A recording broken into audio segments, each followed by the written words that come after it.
Breaking news. ఇల్లు లేని నిరుపేదలకు ప్రభుత్వం గుడ్ న్యూస్ అందిస్తోంది. ఆ న్యూస్ ఏంటో ఇప్పుడు నేను మీకు చెప్పబోతున్నాను. డిప్యూటీ సీఎం బట్టి విక్రమార్క ఇల్లు లేని నిరుపేదలకు ఒక గుడ్ న్యూస్ని అందించారు. ఆ గుడ్ న్యూస్ ఏంటి ఇప్పుడు నేను మీకు చెప్పబోతున్నాను. డిప్యూటీ సీఎం బట్టి విక్రమార్క సంచలన ప్రకటన చేశారు. 6 గ్యారంటీల్లో భాగంగా మరో పథకాన్ని అమలు చేయబోతున్నామని బట్టి విక్రమార్క చెప్పారు. భూమి లేని నిరుపేద కూలీలకు ఏటా 12,000 రూపాయలు ఇస్తామని హామీ ఇచ్చింది కాంగ్రెస్ పార్టీ ఎన్నికల సమయంలో. ఇప్పుడు ఆ హామీని అమలు చేయబోతున్నామని చెప్తున్నారు. ఈ హామీ ఎప్పటి నుంచి అమలు చేయబోతున్నారు అనే విషయాన్ని కూడా నేను మీకు చెప్పబోతున్నాను. ఎప్పటి నుంచి అమలు చేయబోతున్నారు అనే విషయాన్ని చెప్పే ముందుగా ఎలా అమలు చేయబోతున్నారనే విషయాన్ని చెప్పబోతున్నాను. 2 విడతలుగా అర్హుల బ్యాంక్ ఖాతాలకు నగదును జమ చేస్తామని బట్టి విక్రమార్క చెబుతున్నారు. ఎప్పటి నుంచి ఈ పథకం అమల్లోకి రాబోతుందో కూడా నేను మీకు చెప్పబోతున్నాను. 6 గ్యారంటీలు ఎప్పటి నుంచి అమలు చేస్తారు అని ప్రజలు చాలా ఆశగా ఎదురు చూస్తున్నారు. ఒక్కొక్క హామీని వరుసగా అమలు చేసుకుంటూ వస్తున్నామని ప్రభుత్వం చెబుతూ ఉంది. ఈ హామీ అమలులోకి తీసుకొస్తే రాష్ట్రంలో దాదాపు 25 లక్షల కుటుంబాలకు లబ్ధి చేకూరే అవకాశం ఉన్నట్టుగా తెలుస్తోంది. ఇల్లు లేని నిరుపేదలకు 12,000 రూపాయలు ఇస్తాము. భూమి లేని నిరుపేదలకు ఏటా 12,000 రూపాయలు ఇస్తాము అని కాంగ్రెస్ పార్టీ ప్రకటించింది తమ పార్టీ అధికారంలోకి వస్తే.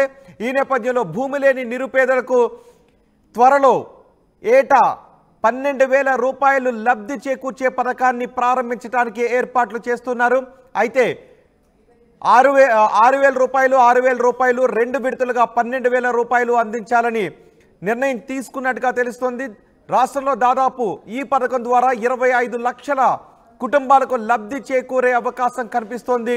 భూమి లేని నిరుపేదలకు ఏటా 12,000 రూపాయలు అందించే కార్యక్రమానికి, సంక్షేమ కార్యక్రమానికి అమలుకు ప్రభుత్వం శ్రీకారం చుట్టబోతోంది. దీని గురించి డిప్యూటీ సీఎం బట్టి విక్రమార్క ప్రకటన చేశారు.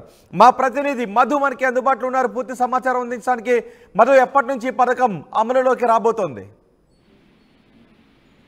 ఎగ్జాక్ట్లీ ఈ నెల 28వ తారీఖు నుంచి ఈ పథకాన్ని అమలు చేయనున్నట్టుగా బట్టి విక్రమార్క ఖమ్మంలో మాట్లాడుతూ చెప్పారు. మొత్తం 2 విడతలుగా ఈ పథకాన్ని అమలు చేయనున్నట్టుగా చెప్పారు. మొదటి విడత కింద 6,000 రూపాయలు జమ చేయనున్నాము అనేటువంటి ఒక స్టేట్మెంట్ చేశారు. కొద్దిసేపటి క్రితమే ఆయన ఖమ్మం సంబంధించినటువంటి జిల్లాలో మాట్లాడుతూ మేము ఇక్కడ పేదలకు, రైతు కూలీలకు సంబంధించి ఇప్పటికే అనేక కార్యక్రమాలు చేపట్టింది రాష్ట్ర ప్రభుత్వం అనేటువంటి చెప్పారు. 50,000 కోట్లకు పైగా రూపాయలు ఇప్పటికే ఖర్చు చేసింది ఏడాది కాలంలోనే అనేటువంటిది చెప్పారు. కంపేర్ చేశారు గత ప్రభుత్వాన్ని. 10 సంవత్సరాలు ఉన్నటువంటి బీఆర్ఎస్ ఇంతవరకు ఏమీ చేయలేకపోయింది, మేము 1 year లోనే ఇంత ఖర్చు పెట్టామని చెప్పారు. అయితే కాంగ్రెస్ పార్టీ ఆవిర్భావ దినోత్సవం ఉంది డిసెంబర్ 28న. సో అదే రోజు ఈ పథకాన్ని అమలు చేయడానికి రాష్ట్ర ప్రభుత్వం నిర్ణయంగా తీసుకుంది. 2 విడతలుగా బ్యాంకులో నగదు జమ అయినున్నారు. మొదటగా 6,000. మొత్తం ఈ రకంగా చూస్తే రాష్ట్ర వ్యాప్తంగా 25 లక్షల కుటుంబాలకి లబ్ధి చేకూర్చే అవకాశం ఉంది అనేటువంటిది ఆయన స్టేట్మెంట్ చేశారు. కేవలం ఇక్కడనే కాదు, ఇంకా అనేక కార్యక్రమాలు తీసుకున్నాము. కేవలం రైతు సంక్షేమంతో పాటు రాష్ట్ర అభివృద్ధికి సంబంధించినటువంటి విషయాల్లో పరిశ్రమల విస్తరణ కోసం కావచ్చు, కొత్తగూడెం, రామగుండం, ఆదిలాబాద్, వరంగల్ సంబంధించినటువంటి విమానాశ్రయాల ఏర్పాటు కావచ్చు, ఫ్యూచర్ ని దృష్టిలో పెట్టుకొని తర్వాత హైదరాబాద్ కే చాలా అత్యంత ప్రతిష్టాత్మకంగా భావిస్తున్నటువంటి మూసీ పునరుజ్జీవ కార్యక్రమం కావచ్చు, దాంతో పాటు అన్ని జిల్లాలను కలుపుతూ ఇప్పుడున్నటువంటి ORR ను కలుపుతూ రీజనల్ రింగ్ రోడ్ RRR ను నిర్మించబోతా ఉన్నాం. ఇప్పటికి దానికి సంబంధించినటువంటి ప్రక్రియ పూర్తవుతా ఉంది. దాంతో పాటు outer ring road, regional ring road మధ్యన ఇండస్ట్రియల్ ఏర్పాటు చేయబోతా ఉన్నాం. ఇండస్ట్రియలిస్ట్ హౌసింగ్ క్లస్టర్ ఏర్పాటు చేయబోతా ఉన్నాం. సో ఫ్యూచర్ ను దృష్టిలో పెట్టుకొని, దానిన్న జనాభాను దృష్టిలో పెట్టుకుని వాటన్నిటిని ఏర్పాటు చేయడానికి సిద్ధంగా ఉందని చెప్తూనే ముఖ్యంగా రైతు కూలీలకు సంబంధించినటువంటి విషయంలో, భూమి లేని నిరుపేదలకు సంబంధించినటువంటి విషయంలో 6,000 రూపాయలు ఇస్తామన్నటువంటి హామీని అమలు చేయబోతా ఉన్నాం. రైతు భరోసా నిధులను కూడా అమలు చేయబోతా ఉన్నాం. రేపు వచ్చేటువంటి సంక్రాంతి నుంచి ఇవన్నీ అమలు చేయబోతా ఉన్నాం. ప్రతిపక్షాలు ముఖ్యంగా బీఆర్ఎస్ కావాలని ప్రజలను తప్పుదోవ పట్టిస్తుంది. వారి తప్పుడు సమాచారాన్ని ప్రజలకు వివరించే ప్రయత్నం చేస్తా ఉంది. 10 సంవత్సరాల కాలంలో ప్రత్యక్షంగా పరోక్షంగా బీఆర్ఎస్ ప్రభుత్వం చేసినటువంటి అప్పులు 7,11,900 కోట్ల రూపాయల అప్పులు చేస్తారనేటువంటిది ఆయన చెప్పే ప్రయత్నం చేశారు. దాంతో పాటు ఇంకా కొన్ని అంశాలను చెప్పే ప్రయత్నం చేశారు. బీఆర్ఎస్ కట్టామని చెప్తున్నటువంటి కాళేశ్వరానికి సంబంధించినటువంటి ప్రాజెక్టు కానీ ఇంకా మిగతా ప్రాజెక్టుల విషయంలో జరిగినటువంటి అవినీతిని చెప్తూనే కాంగ్రెస్ ప్రభుత్వాలు నిర్మాణం చేసినటువంటి ప్రాజెక్టుల నుంచి నీళ్లతో వచ్చినవే ప్రస్తుతం మొన్న పండినటువంటి పంట పెద్ద ఎత్తున అయినా కూడా పంట సల్ల వడ్లకు 500 రూపాయల బోనస్ ఇచ్చాము. ఒక్కొక్కటి చేసుకుంటూ పోతా ఉన్నాము. ఎక్కడ కూడా ఇచ్చిన మాటను మర్చిపోయే పరిస్థితి లేదు. కాస్త అటో ఇటో ఖచ్చితంగా కాంగ్రెస్ అమలు చేయబోతా ఉంది అనేటువంటిది చెప్పే ప్రయత్నం చేశారు. అయితే ముఖ్యంగా రైతుల పక్షపాతిగా రాష్ట్ర కాంగ్రెస్ ప్రభుత్వం ఉంది అనేది చెప్పే ప్రయత్నం చేశారు. 12,000 రూపాయలు ఇచ్చిన హామీని మొదటి విడత కింద రేపు 6,000 20,000 నుంచి అమలు చేయబోతున్నాను, మొదటి విడత 6,000 జమ చేయబోతున్నాం అనే స్టేట్మెంట్ చేశారు. బట్టి సో దీనివల్ల కౌలు రైతులకు మంచి లబ్ధి చేకూరే అవకాశం ఉంటుందని అనుకుంటున్నారా?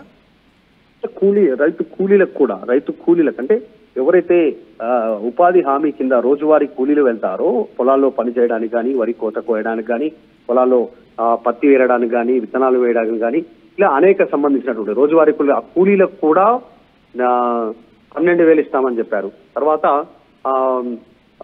తర్వాత ఈ కౌలు రైతులు ఎవరైతే ఉన్నారో వారికి ఎకరాకు 15,000 ఇస్తామని చెప్పారు. తర్వాత రైతులకు ఎవరైతే అసలైతే భూమి ఉందో వారికి 15,000 ఇస్తామని చెప్పారు సంవత్సరానికి ఎకరాకి పెట్టుబడి సహాయం కింద. ఒకవేళ కనుక భూమి ఉన్నటువంటి రైతు, కౌలు తీసుకున్నటువంటి కౌలు రైతు ఇద్దరి మధ్య కనుక ఒప్పందం ఉంటే ఎవరో ఒక్కరికి మాత్రమే వచ్చే అవకాశం ఉంది. అంటే కౌలు అఫీషియల్ గా తీసుకున్న డాక్యుమెంట్ ఉంటే కౌలు రైతుకు 15,000 వెళ్తాయి. లేదు కౌలు కాగితం రాసుకోకుండా ఎలాంటి డాక్యుమెంట్ లేకుంటే అది ఖచ్చితంగా రైతు అకౌంట్ లో పడే అవకాశం ఉంది. కానీ రైతు కూలీలకు సంబంధించి వీరికి భూమి ఉండదు, కౌలుకు తీసుకోరు, కేవలం కూలీలు, రైతు కూలీలుగా పనిచేసేటువంటి వారు. కాబట్టి వీరికి కూడా డబ్బులు ఇస్తామని గత మేనిఫెస్టోలో కాంగ్రెస్ ప్రతిపక్షంలో ఉన్నప్పుడు హామీ ఇచ్చింది, మేనిఫెస్టోలో పెట్టింది ఈ అంశాన్ని. సో దాన్ని అమలు చేయబోతా ఉన్నాము, పెద్ద ఎత్తున లబ్ధి చేకూరనుంది అనేటువంటిది కాంగ్రెస్ భావిస్తా ఉంది. కాకపోతే ఇప్పుడు సంవత్సరం తర్వాత అమలు చేయబోతా ఉన్నటువంటి స్కీమ్ అనేటువంటిది రేపు వచ్చే స్థానిక సంస్థల ఎన్నికలను సర్పంచ్, గ్రామ స్థాయిలో ఎంపీటీసీ, జెడ్పీటీసీకి సంబంధించి జరగబోయే ఎన్నికలను దృష్టిలో పెట్టుకుని కాంగ్రెస్ చెప్తా ఉంది ఆ ఎన్నికల్లో లబ్ధి చేకూరడానికి, క్లీన్ స్వీప్ చేయడానికి అనేటువంటిది ప్రతిపక్షాలు భావిస్తా ఉన్నాయి. చూడాలి ప్రజలు మరి ఎట్లా రిసీవ్ చేసుకుంటారో దీన్ని. సంక్రాంతి నుంచి రైతు భరోసా నిధులు, తర్వాత రైతు కూలీలకు నిరుపేదలైనటువంటి భూమి లేని వారికి 12,000 స్కీమ్ ప్రారంభం అవుతుంది. కాబట్టి మొదటి విడత కింద 6,000 ఇస్తామంటున్నారు. ప్రజలు ఎట్లా రిసీవ్ చేసుకుంటారో చూడాలి. నిజంగా ఇప్పటికే 50,000 కోట్లు పంచామంటున్నారు రైతుల పేరిట. మనంత బడ్జెట్ ఉందా? మిగతా సంక్షేమ పథకాల విషయంలో ప్రభుత్వం ఎలాంటి ఆలోచన చేస్తా ఉంది ఏందనేటువంటిది చూడాలి. సో స్థానిక సంస్థల ఎన్నికలను దృష్టిలో పెట్టుకుని రాష్ట్ర ప్రభుత్వం ముందుకు వెళ్తున్నట్టుగా తెలుస్తా ఉంది. రైట్ మధు, భూమి లేని నిరుపేదలకు, రైతు కూలీలకు ప్రభుత్వం గుడ్ న్యూస్ ను అందిస్తోంది. ఈ నెల 28వ తారీఖు నుంచి మరో హామీని అమలు చేయడానికి ప్రభుత్వం శ్రీకారం చుట్టింది. భూమి లేని నిరుపేదలకు, రైతు కూలీలకు 12,000 రూపాయలు అందిస్తామని ఎన్నికల సమయంలో ఇచ్చిన హామీని ఇప్పుడు అమలు చేయడానికి ప్రభుత్వం ముందుకు వెళ్తోంది. డిసెంబర్ 28న కాంగ్రెస్ పార్టీ ఆవిర్భావ దినోత్సవం. ఆ ఆవిర్భావ దినోత్సవం రోజు నుంచి పథకాన్ని అమలు చేయడానికి నిర్ణయం తీసుకున్నారు. దీనివల్ల 25 లక్షల కుటుంబాలకు లబ్ధి చేకూరే అవకాశం ఉంటుంది అని చెప్తున్నారు. ఇప్పటికే హామీలను అమలు చేయడం లేదు అంటూ బీఆర్ఎస్ కాంగ్రెస్ పై విమర్శలు చేస్తోంది. ఈ నేపథ్యంలో ఒక్కొక్క హామీని మేము అమలు చేస్తున్నాము అని ఇటు కాంగ్రెస్ పార్టీ కూడా చెప్తూ వస్తోంది.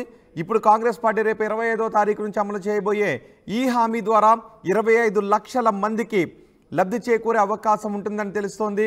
భూమి లేని నిరుపేద రైతు కూలీలకు ఈ పథకం ద్వారా లబ్ధి చేకూరుతుందని చెప్తున్నారు. సో ఈ పథకం ఈ నెల 28వ తారీఖు నుంచి అందుబాటులోకి రాబోతోంది.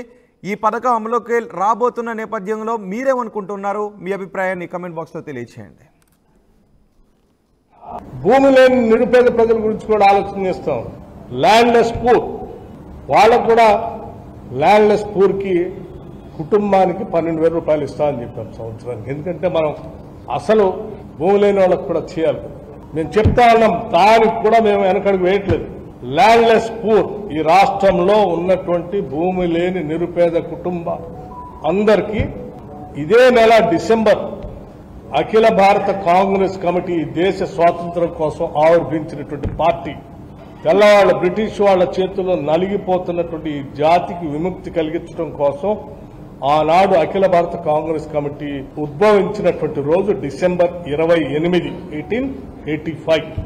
ఆ డిసెంబర్ 28, ఈ నెల 28 నాడు ఆ పార్టీ ఆవిర్భావోత్సవం రోజు పేద ప్రజల కోసం ఈ దేశం కోసం ఆలోచన చేసే పార్టీ కాబట్టి ఆ డిసెంబర్ 28 నాడు ఆ ల్యాండ్లెస్ పూర్ కూడా మేము ప్రతి కుటుంబానికి 12,000 రూపాయలు 2 ఇన్స్టాల్మెంట్స్ లో ఇస్తా అని చెప్పాం సంవత్సరానికి. మొదటి ఇన్స్టాల్మెంట్ 28వ తారీఖు నాడు వేయబోతాం.